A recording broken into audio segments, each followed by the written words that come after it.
Potret acara Meet and Greet Bunda Korla, bertajuk party hingga konser untuk penggemar. Potret acara Meet and Greet selebgram Bunda Korla yang bertajuk party hingga ada konser untuk penggemar.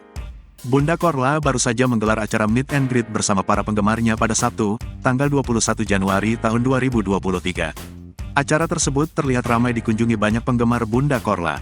Acara yang bertajuk Bunda Korla is Back Party itu terlihat glamor dan meriah. Diketahui, acara Meet and Greet Bunda Korla ini sengaja diselenggarakan oleh Ivan Gunawan dan Maharani Kemala. Terlihat Ivan Gunawan dan Maharani Kemala mendampingi Bunda Korla di setiap penampilannya saat Meet and Greet. Acara Meet and Greet itu tampak digelar di sebuah klub malam di Jakarta. Dalam acaranya, Bunda Korla terlihat sangat bahagia. Bunda Korla mengenakan dress bling-bling berwarna silver. Bunda Korla tampak seksi mengenakan dress mini tersebut. Tampaknya, acara Bunda Korla itu diminati banyak pengunjung. Walaupun sebelum mengikuti acara tersebut para penggemar harus merogoh kocek cukup dalam. Tak hanya Meet and Greet saja, Bunda Korla juga mempersembahkan beberapa lagu dalam acara tersebut. Karena sebelumnya, warga Indonesia yang kini menetap di Jerman itu telah berkoar akan sekaligus menggelar konser dalam Meet and Greet-nya.